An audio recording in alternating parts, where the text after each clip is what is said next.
Ngayon po naman, mayroon po bang gustong sumunod pa na magbahagi sa ating mga kasama sa umagang ito?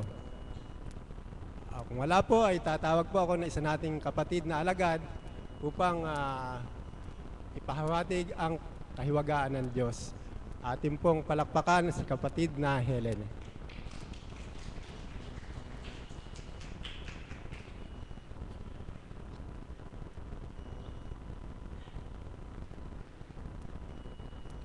Salamat po sa iyo, Panginoon ko, sa mga sandaling ito. Pinahintulot mo po ako'y magbahagi sa aking mga kapatid. Nawa po kanilang maunawaan at dumimo sa kanilang isipan na ikaw ang Diyos na buhay na aming pinaglilingkuran dito sa dakong banal, dambahan ng naturingan, sa katauhan ng aming Apo Kunching na yung kinalugdan. Amen.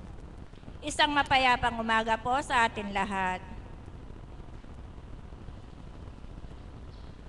Ang maisishare ko po ay yung naganap noong January 1 po. Kung natatandaan nyo po, yung talagang nagpupunta rito, yung palaging nakakapuna kung bakit ako'y nawawala. Kasi po nanganak yung anak ko noong January 1. Isang kahiwagaan ng Ama, ang pinatunayan niya muli sa akin na aking nasilayan. Kasi po ang sabi ng doktor, hindi manganganak ng normal ang aking anak sapagkat nga po marami siyang nainom na pampakapit. Ang sabi ko po sa aking anak, anak, huwag kang humawak sa tao. Humawak ka sa Panginoon Diyos sapagkat ang Diyos buhay sa naniniwala at nagtitiwala sa Kanya sa hiwagang Kanyang magagawa kung sino man ang taong sa Kanya'y tumanggap. Pumutok po ang panubigan ng aking anak, 6:00 ng umaga. Pumunta po kami sa Taytay, sa hospital ng Taytay. Ang sabi po ng doktor, Mrs., pag hindi siya lumabas sa loob ng 10 oras, sa ayaw mo at sa gusto, isisisaryan kita.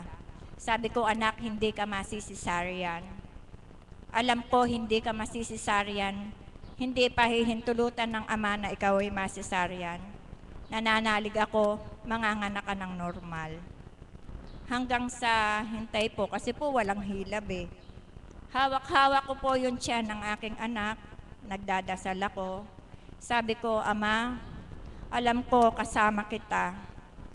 Nung po sandaling na yon, pinanghahawakan ko po yung sinabi ni Apo, wala siyang hinirang na kanyang pinabayaan, na kanyang pinahintulutan na malumbay. Yun po ang pinanghahawakan ko.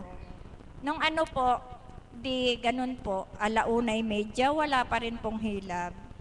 Sabi ko, kumilos ang Ama, sumakitan siya ng anak ko, pinasok sa paanakan, 2:30.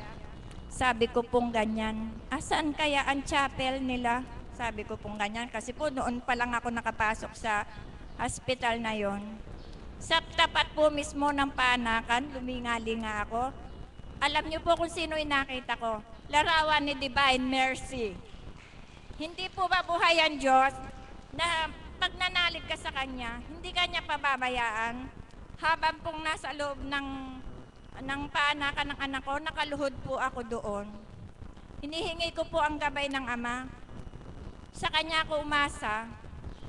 Nang dakong 4:35 na po, umiyak ang bata. Nanganak po ang anak ko normal. Alam niyo po kung ilang kilo? 4 na kilong bata. Napakalusog niya po. Kaya po sabi ko, purihin ka Ama. Buhay ka nga po talaga, hindi mo ako pinabayaan, hindi mo kami pinabayaan.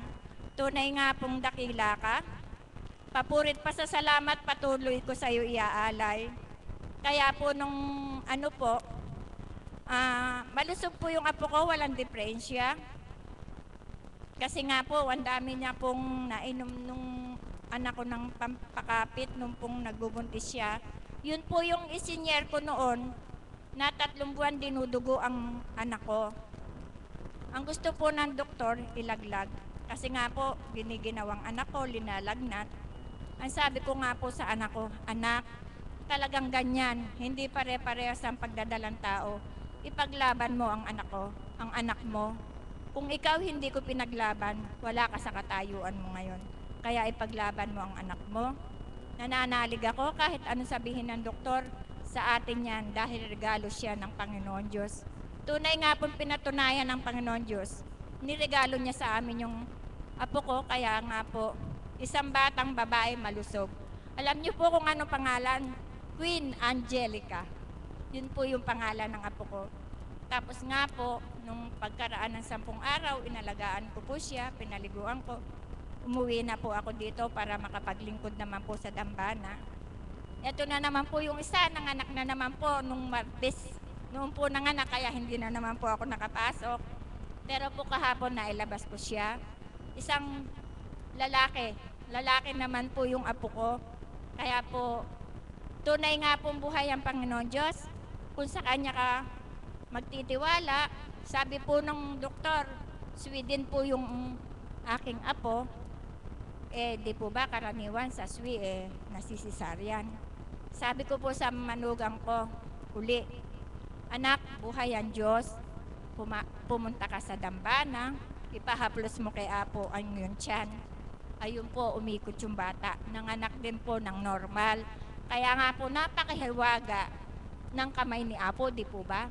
Sapagkat nga po siya yung dinadaluyan ng banal na espiritu.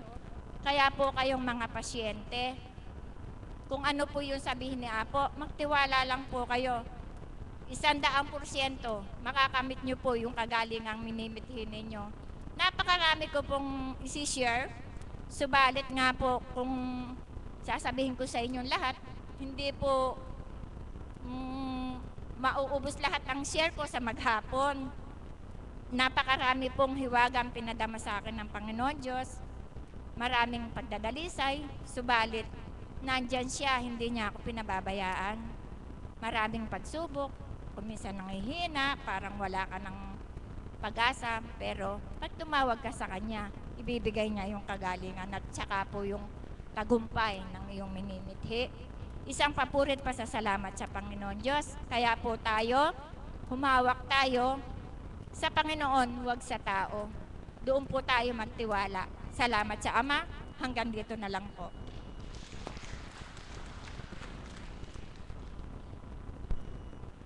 Maraming salamat, kapatid na Helen. Tunay na mahiwaga ang Diyos. Ngayon po naman ay gusto kong ibigay sa inyo ang ating kapatid na si kapatid na Daisy para siya namang magbigay ng kanyang pagbabahagi. Palakpakan po natin ang Panginoon.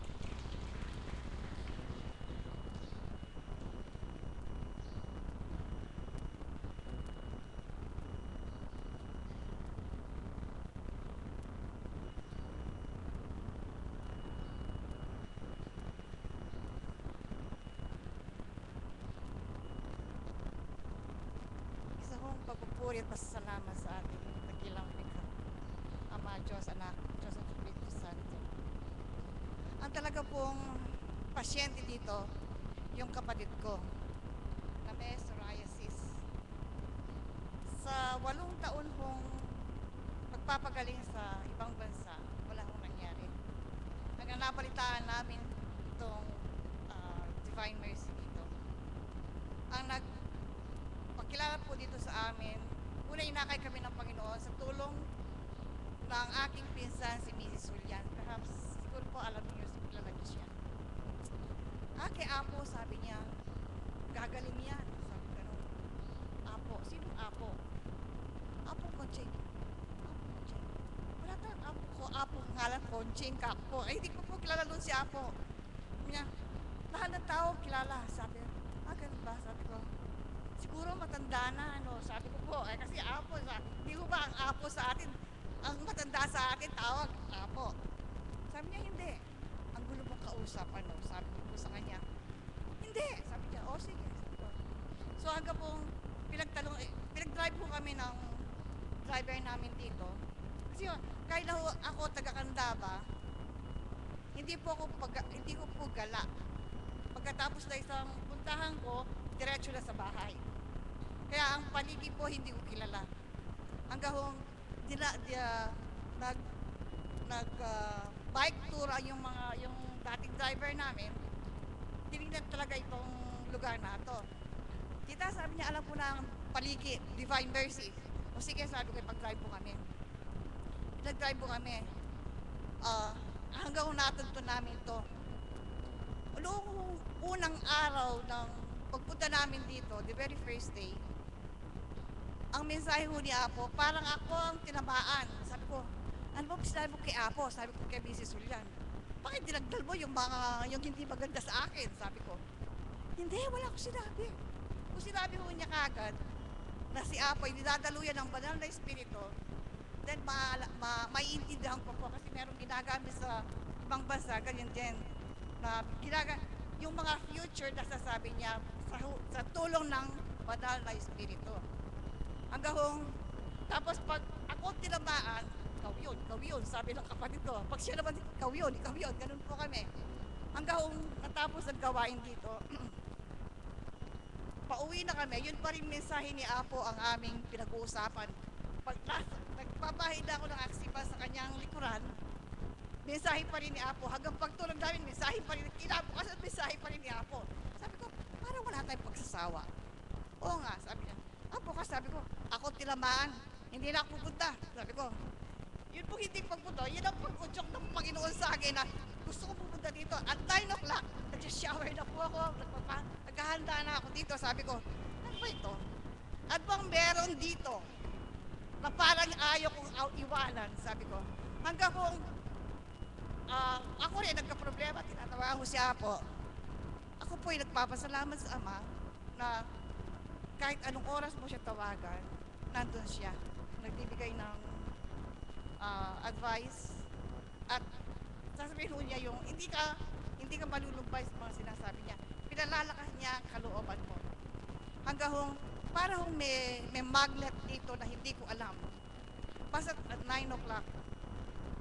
At saka yun po, dati-dati, pag-rosaryo. Kasi kami na sinalay kami ng magulang ko at 8 o'clock in the evening, tatawag na ho ang father ko, mag-rosaryo. Ako nakatulog sa kama, sa kumot, nagtutulog-tulugan. Pero ngayon ho, naka-alarm pa yung aking cellphone para mag-rosaryo at mag-chaplets of mercy at 3 o'clock in the morning. Kaya yun po ang isang hindi ko, at saka yun ho, ng kapatid ko, ngayon gumagaling na, maliban na lang dito sa party ko. Ako po'y nagpapasalamat sa Ama sa pag-akay niya sa akin dito. Dati-dati ho, ang alam ko lang ho noon, magsimba, magrosaryo, and that's it. Ngayon ho, sa pakikinig sa banal na mensahe, ina-apply ko ho yung natutunan ko dito. At yun lang po, maraming salamat.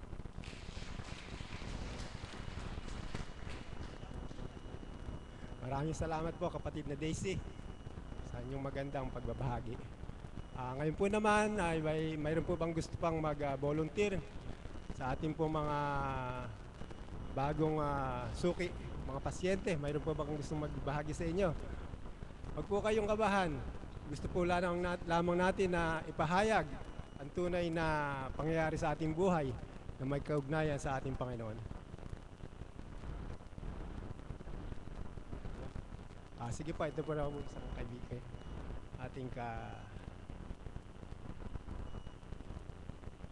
Palakpakan po natin ang kapatid sa ating Panginoon.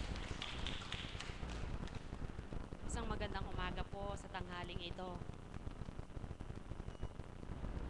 Pag po tinatanong dito kung gusto daw po bang mag-volunteer, hindi po ako tumatanggi. Ako po ang mismong nagsasabi ng mag-volunteer ako. Kasi po, kung pag ininilayan po natin, hindi naman tayo mauubusan ng dapat nating ibahagi sa mga nagaganap sa buhay natin sa araw-araw.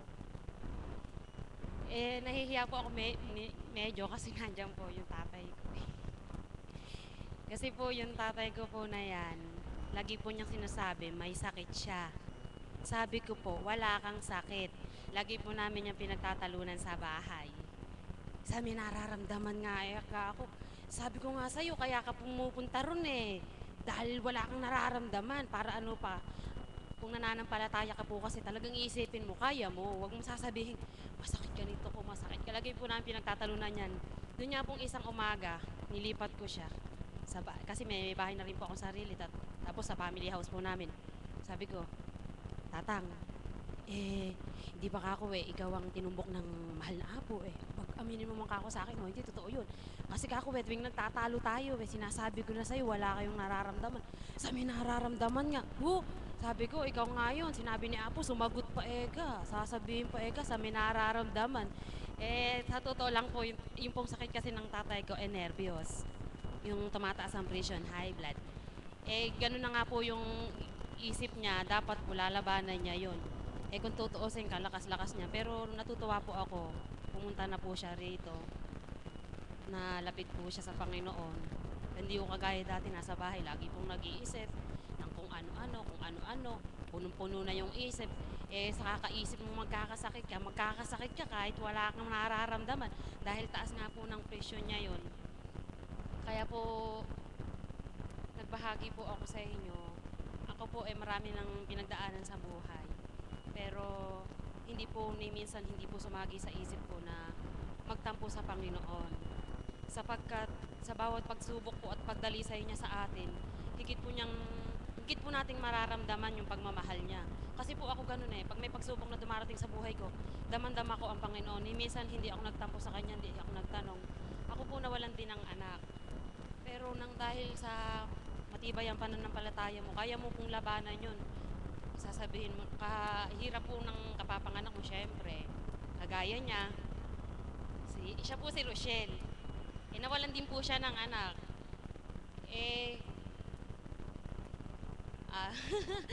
Taga sa amin po siya. Pero dapat po manalig tayo sa bawat pagsubok na pinagdadaanan natin.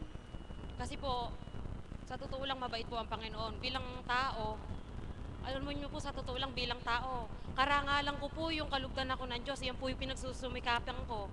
Na gusto ko po matuwa ang Panginoon sa mga ginagawa ko, pero napakahirap po lalo na dumarating tayo sa ugaling tao. Ma-share ko lang naman po ito, pero alam po ng tatay ko to. Ako po nag-apply sa isang amain ko.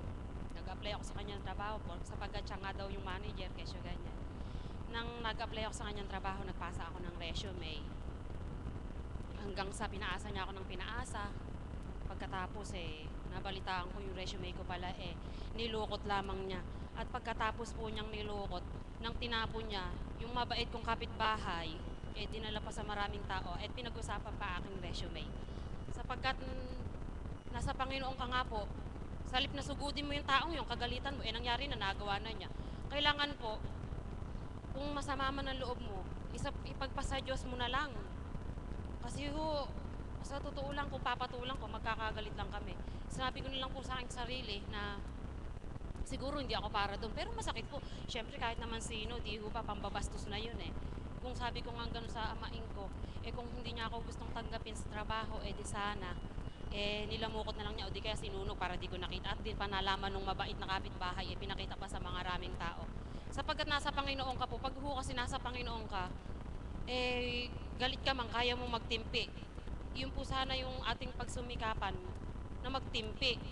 Kasi sa totoo lang, pag di ko naman binago yung sarili ko, pag pumupunta ako rito, pag nagsermo na po ang mahal na apo, tatamaan ka pag po tatamaan ka, huwag kang masasaktan, huwag kang magtatampo kasi hindi naman po ginusto ni apo. Yung totoo po yun Sa totoo lang, sinabi ko po sa asawa ko, alam mo kakulab, gabi bago kami matulog.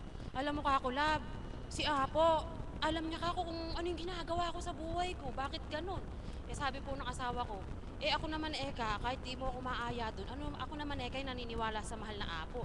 Dahil bakit alam niya ang isip ng tao? Di ba ang Panginoon pag nagsisimba naman? Totoo naman po, di po pag nagsisimba tayo, sinasabi po ba natin sa Panginoon, Panginoon, bigyan niyo po akong pera, ganyan. Di ba sa isip lang tayo, sa isip lang natin sinasabi sa Panginoon. Sa mga tweet po, talaga pong dumadaloy sa mahal na apo, ang espiritu ng ating Panginoon. Nalalaman po kasi niya yun Kaya, para po, gusto ko po talagang mabago. Ako po talagang number 1, mataray, lalo na't mali. Pinagsusumikapan ko pong baguhin yung ganong ugali. Kasi pag hindi ko po yung binago, pag pumunta po ako rito, ako na naman po ang tutumbukin ng espiritu. Tigok na naman ako. Sasabihin po ng mahal na apo, hindi ka nagbabago. Bakit ka pa pupunta rito? Di tinamaan ka na dahil nasa espiritu ka rin. Ako rin ang masasaktan. Kaya kahit po ano ginagawa sa akin ng kapwa ko, dinudulog ko na lang po sa Panginoon. Na sana magtimpi ako, magpasensya ako dahil kung hindi, mapapaaway na naman ako.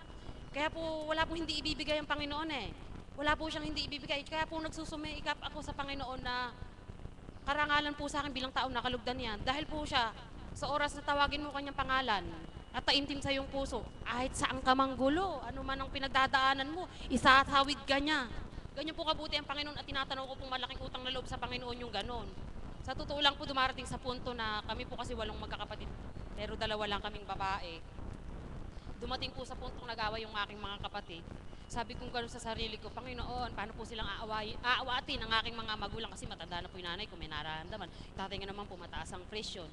Sabi ko, tulungan niyo po kami, Panginoon. Huwag po sanang mag-away yung mga kapatid ko kasi po, ang mga lalaki pag nag-aaway, hindi katulad nating mga babae, dakdak lang sa bunutan. Ganun lang Pero ang mga lalaki, talagang magsasakitan yan Ginawa ko po, umuwi ako sa amin, talaga pong nagdasal ako. Diyos ko, buhay po ang Diyos. Yung kapatid yung panganay, nagsumikap umuwi sa bahay, yung pong kaaway umuwi rin. Buhay po talaga ang Panginoon, sa totoo lang. Sabi kong ganon. Yun po talaga yung pinagsusumikapan ko sa Panginoon kapag tinawag ko ang kanyang pangalan. Ako'y kanyang tinutulungan. Kaya po sinusumikapan ko yung sarili ko na magbago kasi ako rin ang mawawalay sa kanya Pag nawalay ako sa kanya, syempre, kapag masasama na ang ginagawa mo, humihina na ang pananampalataya mo. Syempre, kahit Diyos yan, tamang pag-iibig siya, marunong din siyang magalit pagka puro mali ang ginagawa natin. Yun po, at maraming salamat po sa araw na ito.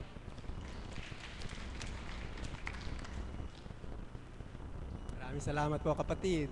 Purihin ang Diyos. Ngayon po naman ay gusto kong ibigay sa inyo ang isa pang magbabahagi.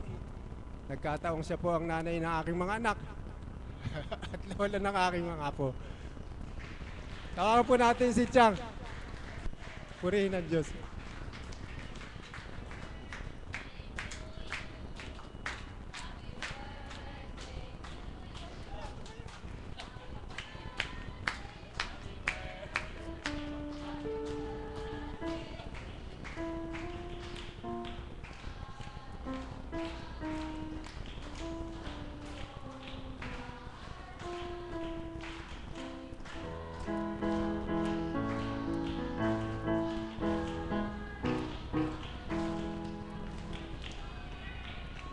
Salamat po. Maraming salamat po. Thank you po. Salamat po.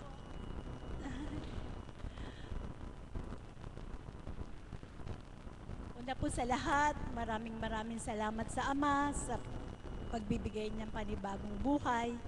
Salamat sa pagmamahal, sa pangunawa.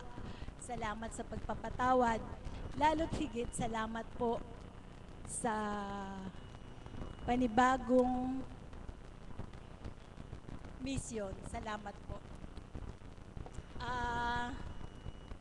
Salamat po sa pagkakataon. Salamat po sa binigay niya sa aking buhay. At sabi ko nga po, panibagong mission. Nawa po, magawa ko ang panibagong mission, panibagong buhay na buong galak, buong pagmamahal sa kapwa. Maiwanan ko ang bakas ng Diyos sa aking pakikipagkapwa.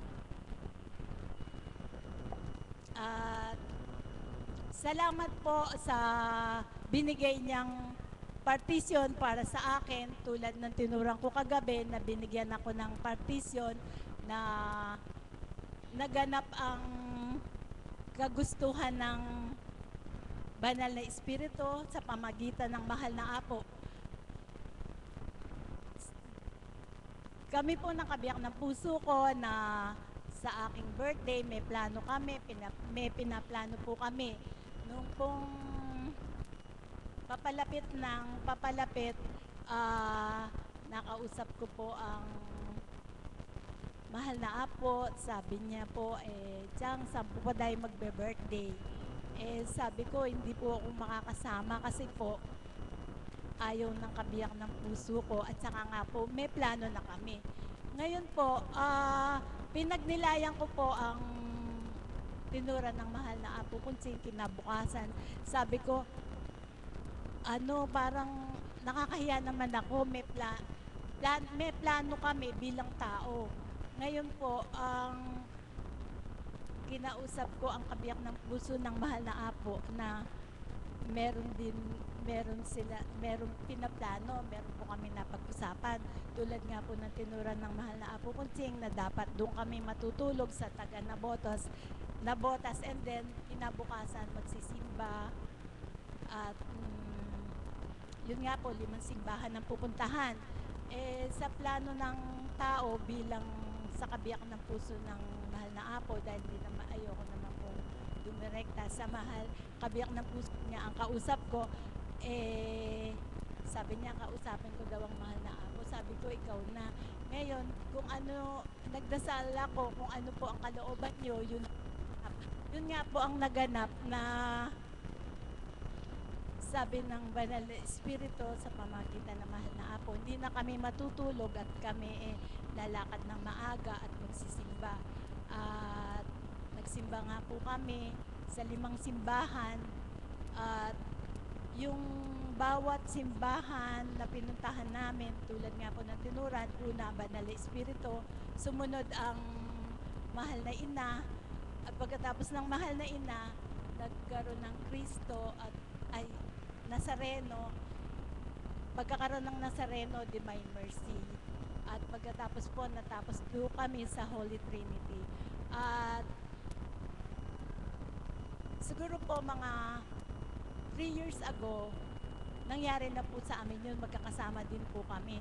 At sa pagkakataon nito, hindi ko po inaasahan, pero napaka-thankful po talaga dahil binigyan uli ako ng pagkakataon na makasama ang Banal na Espiritu sa pamamagitan ng Apo Kunsing. At yun po, walang hanggang pasasalamat ang aking binibigay. At patuloy po akong nawa makagawa, makasunod, at yung pagmamahal na binibigay sa akin ng Diyos, ni Kristo, na binibigyan ako ng pagmamahal, pangunawa, pagpapatawad, nawa sa buhay ko magawa ko rin po sa aking kapwa. Salamat. Thank you po. Maraming salamat. Chang Elena. Kahit wala happy birthday kiss, happy birthday pa rin. Mga kapatid, tuloy po tayo. Sige po. Mayroon po ba rito nakakakilala kay Rose? Hindi po si Architect Rose. Ay, wala. Kay Osang. Sino ba? Tinutukoy ko po si Rose na Postanes ba yan? Postanes. Ayan, kilala na ating mga kapatid. Siya po ay isang ordinaryong caregiver sa Israel. At isa lang siya sa mga ordinaryo na naghahanap buhay sa ibang bansa. Bakit ko po nabanggit yun? Mga kapatid, tayo po ay parang katulad lang din ni Rose Postanes. Alam po nyo, siya ay sumali sa isang reality singing contest, paligsahan po ng pagkanta doon sa ibang bansa sa Israel. At siya po, sa kabila ng kanyang kababaan, ordinaryong mataba, 46 years old, ay nagawa niya na talunin yung kanyang mga kalaban. At siya po ay tinanghal na champion, isang Pilipinong champion sa Israel, na ang pamagat po ay X Factor. Hindi po ba napakalaking karangalan nito sa atin? Bakit ko po nabanggit yun? Katulad po ni Rose o ni Osang, ay lahat po tayo dito ay mayroong X Factor. Gusto kong ipaliwanag sa inyo na gaano man tayo kahirap, koordinaryo, lalo po sa mga may sakit, huwag po tayong mawawala ng pag-asa sapagkat ang ating pong X-factor dito ay yung nasa itaas, ang ating Panginoon. Huwag po tayong mawawala ng pag-asa na sa kabila ng ating karamdaman ay hindi na tayo gagaling. Hindi po totoo yan. Kaya nga may salitang himala.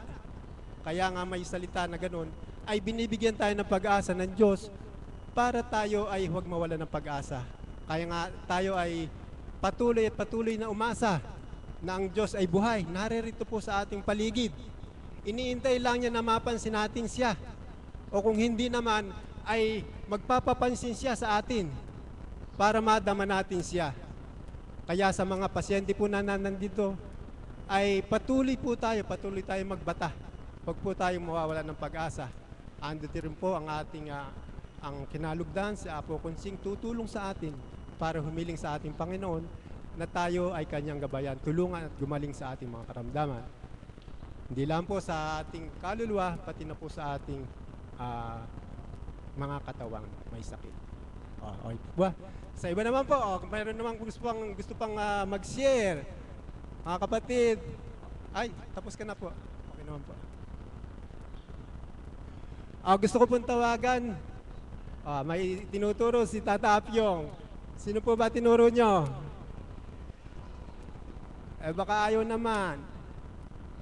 Sino po ba gusto? Nahiya? Anak ni Tata Magno. Pasensya na, halika. Nagtatas ka pala ng kamay, hindi ko napansin. Palakpakan po natin ang ating regular na kasama, si Tata Magno.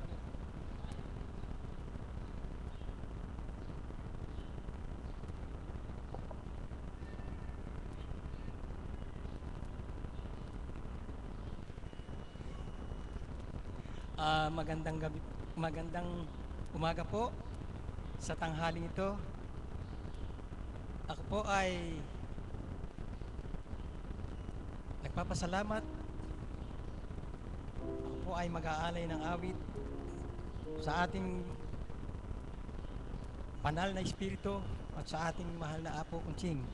At sa inyo mga alagad, mga pasyente, mga tagasunod, mga choir, at lalong-lalo na sa ating mga kapatid na Cup 1, 2, 3! Salamat po.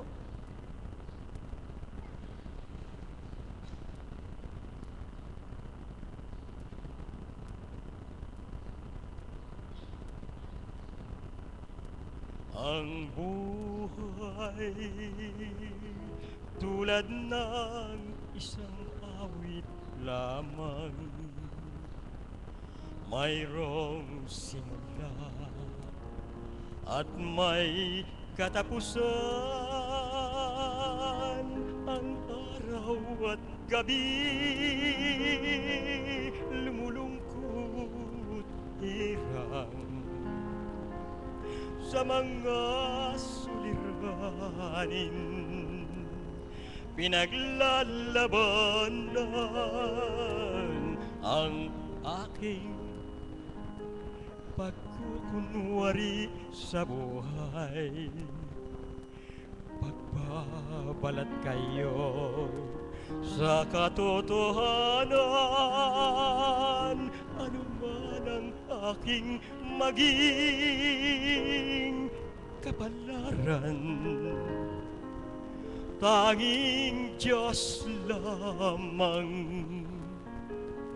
ang nakakaalam.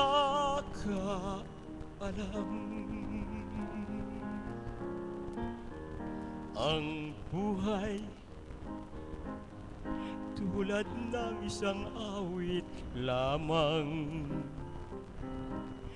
mayroong simula at may katapusan. Ang araw at gabi lumulungkot hirang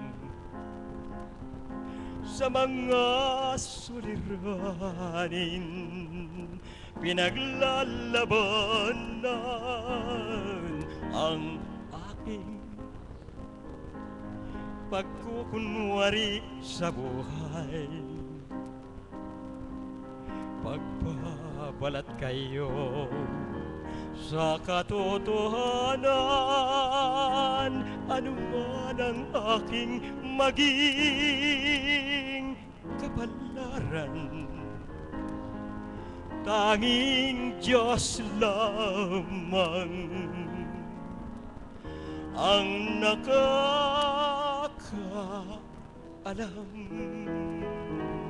Maraming pong salamat. Maraming pong salamat. Salamat po.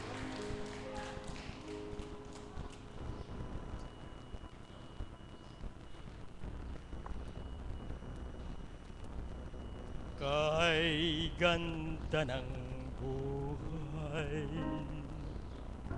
kung tayo'y magmamahalan sa Diyos nating buhay. Jesus, tunay kang patnubay, sa piling mo'y taglay. Tanglaw ka ng aming buhay, kakaharian mo mananatili sa aking puso. Kay ganda ng buhay, kung tayo'y magmamahalan sa Diyos nating buhay. Jesus, tunay kang patnubay, sa piling mo'y taglay. Tanglaw ka ng aming buhay, sa kaharian mo mananatili sa aking puso. Sa ngalan ni Jesucristo mananatili sa aking puso. Maraming pong salamat. Salamat po. Maraming salamat po, Tata Magno. Ngayon po naman ay isa namang caps po ang ating ibibigyan ng pansin para siya namang magbahagi. At tinatawag ko po si kapatid na Amang. Tata Amang, palakpakan po natin ang Panginoon.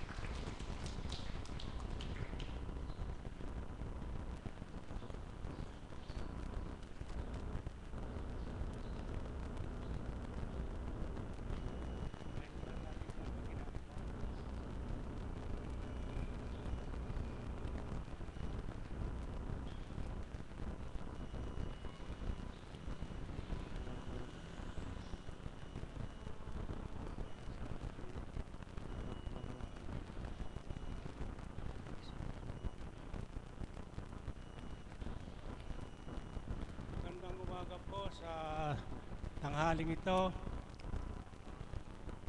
lalong-lalo na po sa mga choir po, sa alagad, sa mga kapatid ko pong kap, saka po sa mga pasyente. Ang i-share ko po bago dumating po ang 2014, nagkaroon pong yung dalawang anak ko po na magkasunod, panganay at nagkaroon po ng karamdaman. Nagpa-extra sound po sila, sabi ay ma-opera sa abdo. Kapupunta po nila sa San Fernando. Napapacheck up sila. Makukuha sa gamot yung anak kong panganay na babae. Sa kasawiang palad ko, sa panghingi ko po ng tulong sa ating ama,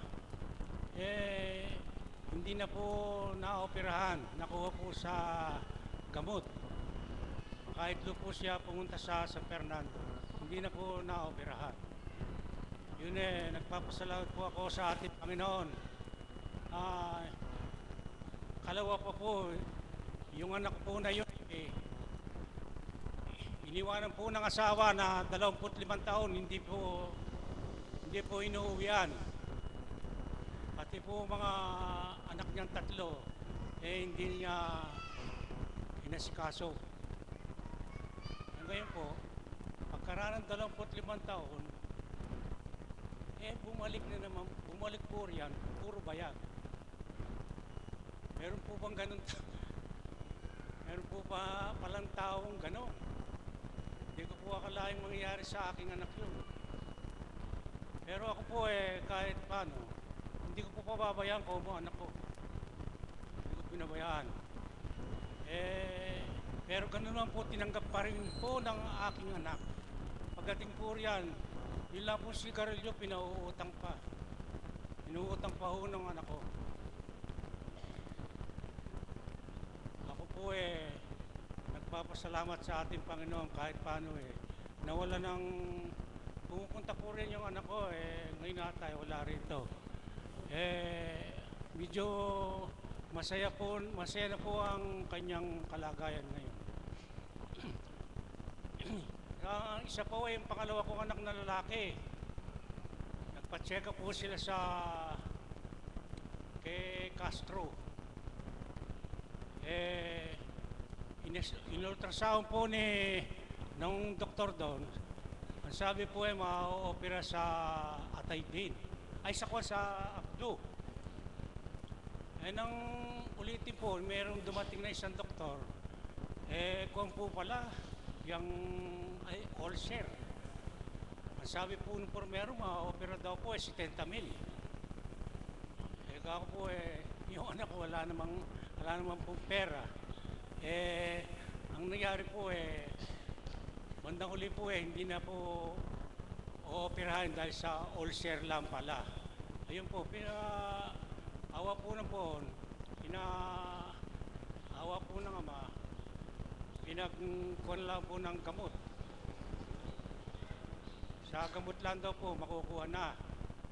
Yung ano ko po wala naman pong hanap buhay. Yung mga anak kaya laring hanap buhay. Kahit paano po tinulungan ko kahit paano. Kahit nangutang lang ako wala rin pong hanap buhay.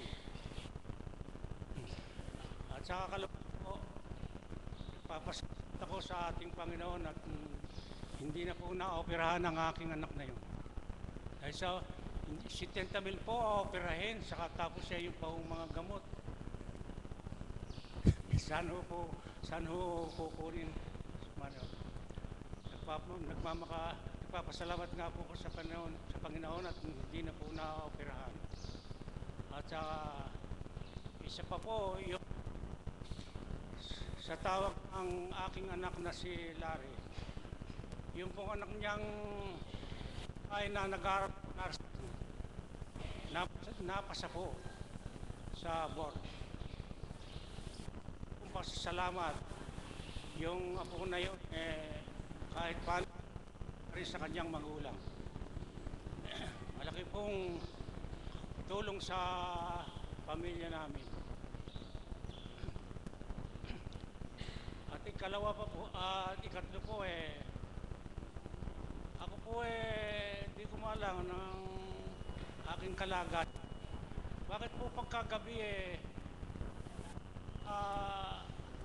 medyo nahihilo ako ng bagya. Pagka ako naman po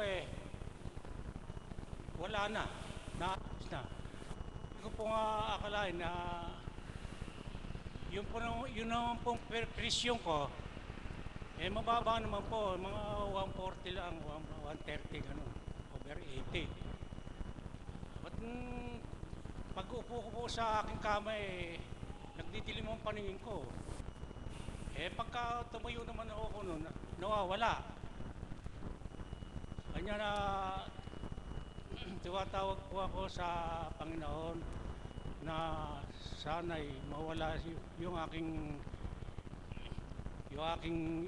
agam-agam na pagkagabi ho, pagka bagong gising ako, yun, i-jingle po ako. Eh, ba't nagdidilim nga ang panig ko?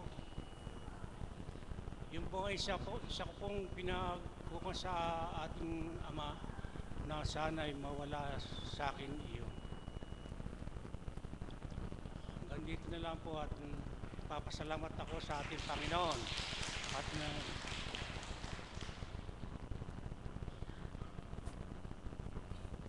Salamat po, Tatamang. At yun po naman ay ang susunod pong mag-share o magbabahagi ay ang ating kapatid na si Diana Manango. Palakpakan po natin ang Panginoon.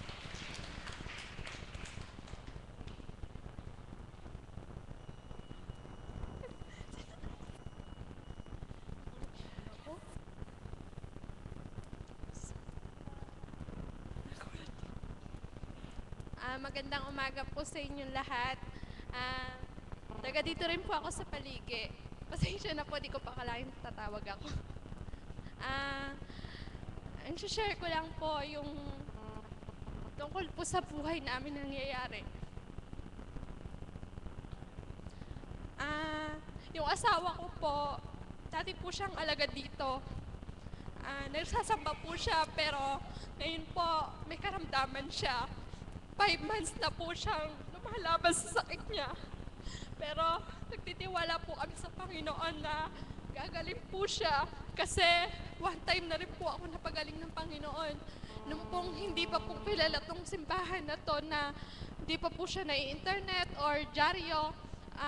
Dati po may ulcer po ako. May nagsabi po sa magulang ko na dalhin ka kay Apong Kunching, pahaplos ka, baka sakali gumaling ka. May ulcer po ako noon, bata pa po ako. Hindi na po ako dito kay Apo. Sinabi po ng magulang ko na malala na daw dahil po yung dahil di raw po sa pagkain ko ng tanghali o umaga pagpapalipas ng oras sa pagkain. Ang ginawa lang po sa akin ni Apo, pinainom po ako ng tubig, binbless niya po yun. After ko pong ininom yun, di ko po akalain talaga pag uwi po namin, wala na akong sakit na nararamdaman sa ulcer ko. Tapos po, yung asawa ko, sana tulungan niyo po kaming manalangin. Kasi last April po, kasal po kami. 4 months lang po kami nagsama. Then August, nagkasakit na po siya. Kasi napasma daw po siyang ugat. May time po na hirap na po ako kasi lahat po ginagawa ko. Paghihi niya, pagdumi niya, pagpapaligo, paglalaba, tapos pagluluto. Tapos ang hirap pa po kasi piling-pili po yung pagkain na dapat niya kainin. Bawal po sila sa malalansa.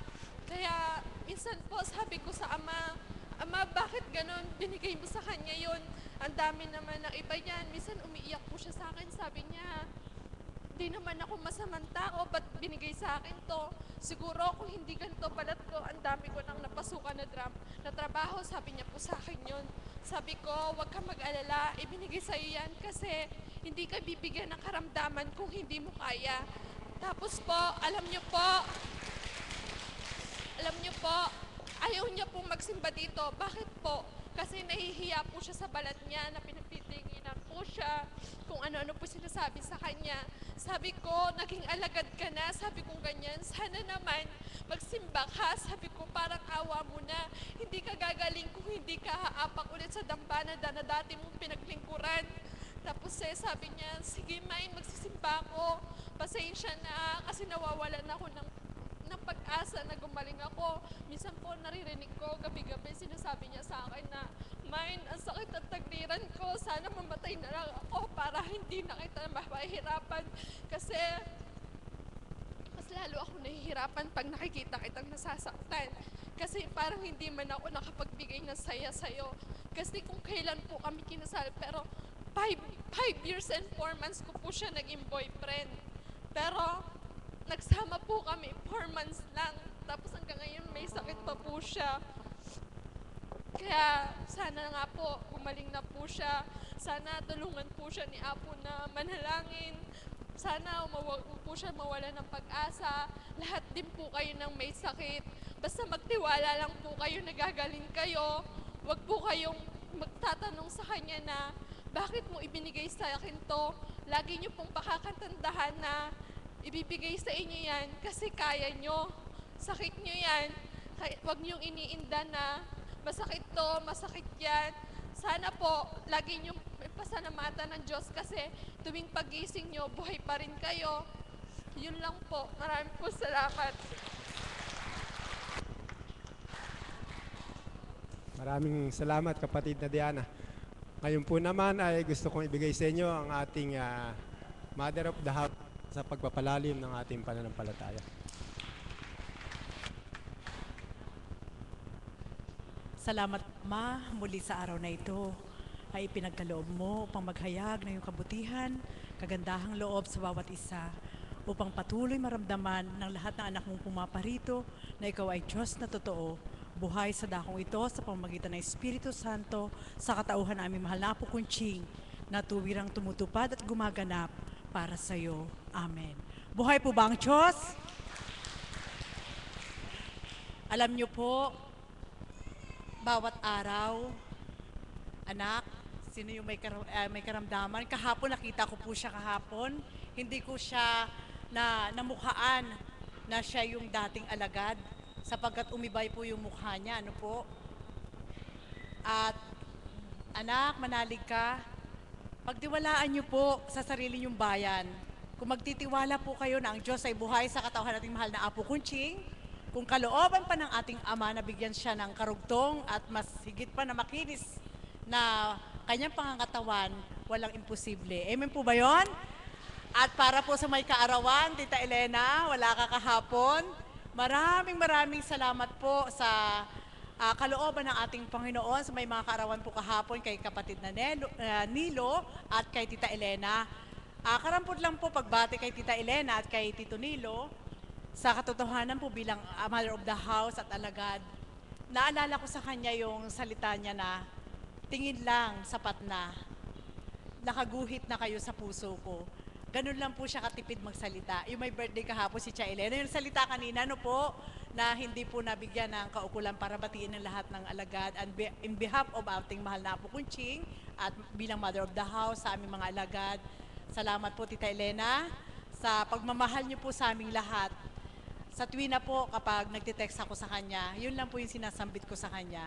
Na sabi nga niya, hindi na kailangan ng maraming salita, kundi nadarama ng puso kung ano ang laman din ng puso ng bawat isa. Amen po ba yun? At sa aming kapatid na Nilo, nakabiyak ng puso ng ating mahal na Apo Kunching, maraming salamat sapagkat sa kanyang pagpaparaya po sa ating Panginoon para ibigay si Apo sa ating lahat. Ipagbunyi po natin na may isang kabiyak ng puso na nagparaya sa kanyang kabiyak. Amen po ba yun? Buhay po ba ang Diyos? Bakit ito po ang pinauna ko po na ipahayag sa inyo? Sapagkat minsan po ay hindi maunawaan ng nakararami yung kaukulan kung bakit ang isang kabiyak ng puso sa katotohanan lang po kung ipagpapalit po sa ating lahat. Kawawa si Tito Nilo. Amen po ba yun? Buhay po ba ang Diyos? Amen. Sapagkat ako po bilang Mother of the House, sa loob ng 8 taon na paglilingkod sa dakong ito, nasilayan ko po ang sakripisyo po ng kapatid na Nilo bilang kabiyak ng puso ng ating mahal na Apo Kunching.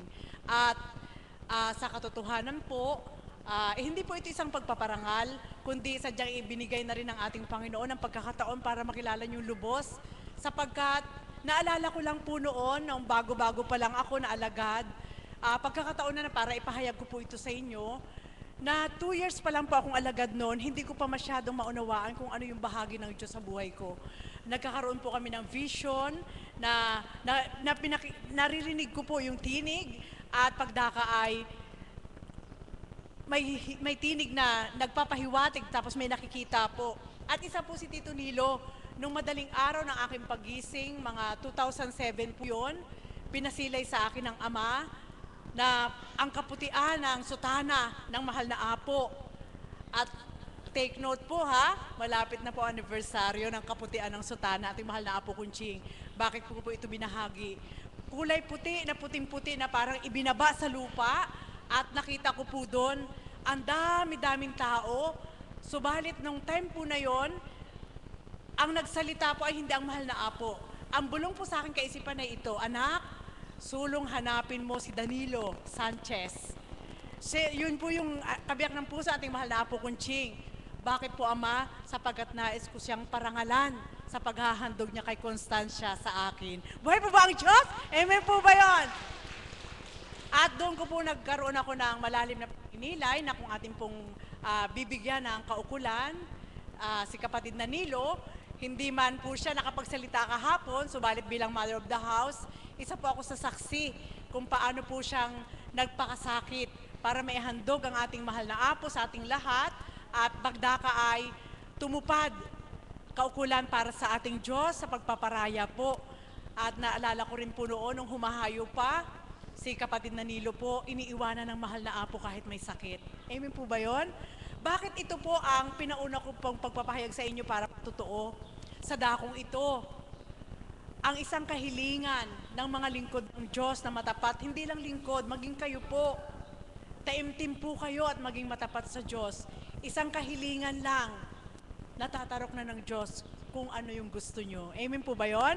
At kagaya nga ng sabi ni Tito Boyet, ang dakong ito ay napakalaking pakinabang para sa ating lahat. Amen po ba yun? Na sa bawat araw po, sabi ko nga po sa inyo, sa unang buhay, mga bagay na nakikita ko, hindi ko yan pinasasalamatan. Subalit, sumula nang tumindig ako at sa dakong ito, na inakbang ko ang aking mga paa, lahat ng ginagamit ko, washing machine, planggana man yan, gripo man yan, pinasasalamatan ko ang Diyos. Amen po ba yun?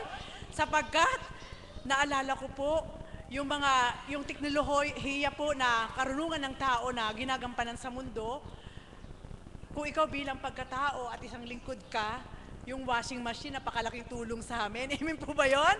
Sapagkat, kagaya po kagabi, sabi ko nga, Ama, napakasigla ng aking pakiramdam at napakaganda ng iyong mensahe mula mula nung umaga, wala man ang mahal na apo, hanggang nung gabi, napakasigla ng aking pakiramdam. At dumatal sa isip ko, pag uwi ka kagabi, mag-alas 10 na po yun, ano po? Sabi ko, maglalaba ako, hihilingin ko sa Ama, habang naghihintay ako ng 12 o'clock bago magdasal, maglalaba ako. Alam niyo po, para akong, hindi ko alam kung naglaba nga ako, halos 1 oras lang po yatang mahigit, tapos na ako. Buhay po ba ang Diyos? Amen po ba yun? Samot-sari po pagbabahagi, nabiyaya ng Diyos sa dakong ito, na hindi po natin nabibigyan ng pansin, na ang bawat dating ginagampanan, kung ihahandog natin sa ating Panginoon, lahat ng ating ginagampanan, hindi ikaw mag-isa ang gumagawa, kundi mayroon ka laging kasama para hindi ka mahirapan. Amen po ba yun? Sa madaling salita po, sa dakong ito, yan po ang aking nakamit at natanggap. Nasabi ko nga po, sa bawat pagpapahayag sa inyo, wala po kami sa inyo ukol sa aming buhay, ukol sa aming pananampalataya, kundi kung paano po sa katauhan nating mahal na apo. Siguro naman po, po namin mga pahayag ng katotohanan kung paano siyang ginagamit ng ating Panginoon. Amen po ba yun? Buhay po ba ang Diyos? Sapagkat, kung atin pong babaybayin, ang salita ng ating mahal na Apo Kunching, simula pa noon, na kung paano siyang ginagamit ng ating Panginoon, kung paano po siyang ginagamit ng ating Panginoon, kailanman ay hindi pa nagmintis. Maraming magsabi, pumunta ako doon, humiling ako, hindi naganap sa akin. Hindi po kasalanan ni Apo Kunching yun. Amen po ba yun? Tanungin po natin ang ating mga sarili, bakit hindi tayo makatanggap? Samantalang araw-araw, bawat oras ng ating mahal na Apo ay dumudulog, hindi po tayo nawawala, nakasama sa kanyang pagdulog. Amen po ba yun? Buhay po ba ang Diyos? At yan po ang katotohanan na sa dako na ito, kahit malayo po, sabi nga ng ating Panginoon, kung paano nagbabasa ating mahal na Apo, kahit nakatindig ka lang, na matatarok ng Ama ang puso mo, sa hinihiling mo, mayroon siyang gagawin para sa'yo. Amen po ba yun? At wala po ba kayong kamalayan? Yung bawat pagkampay po ng kamay nating mahal na Apo Kunching, samantalahin niyo po, na kapag nakatindig po siya sa gitna, kaya ko po ito nilalahad sa inyo, sapagkat isa po yan sa mga biyaya ng ating Panginoon na hindi nyo man mahawakan, Subalit ang bawat kampay ng kanyang mga kamay, kung mataon sa iyo na ikaw ang naturo, ang kinin mo na, may ibibigay sa iyo ang Diyos. Buhay pa ba ang Diyos? Ganun po. Sapagkat, sabi nga, walang bababa na Diyos para magpahayag sa inyo.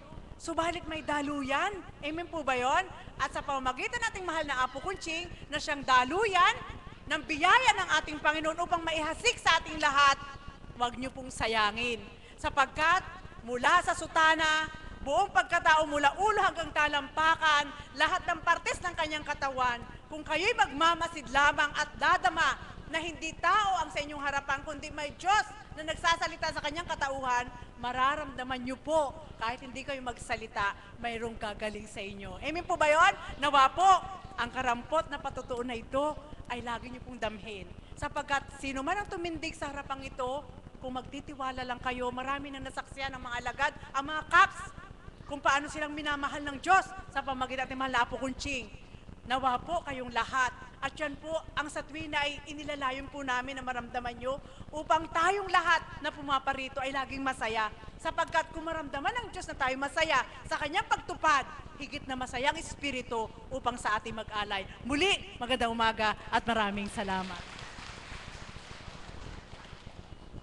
Maraming salamat po, Tita Marisa. Nawa po ay napuno tayo ng saya at galak sa umagang ito. Tayo pong lahat ay tumayo